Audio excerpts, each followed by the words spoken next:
So how to install your font in Windows 10?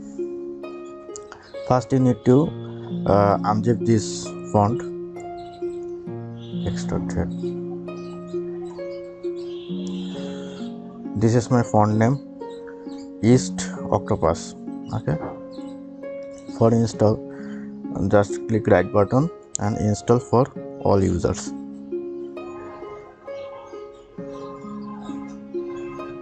It's installed. So where I found, click start button, go to setting,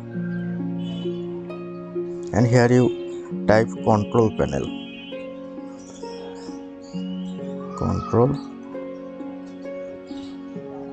panel.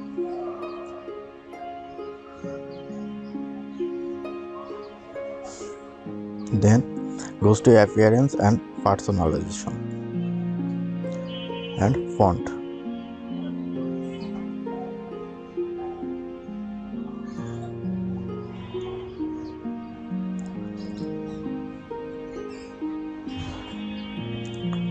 My font name is East Octopus.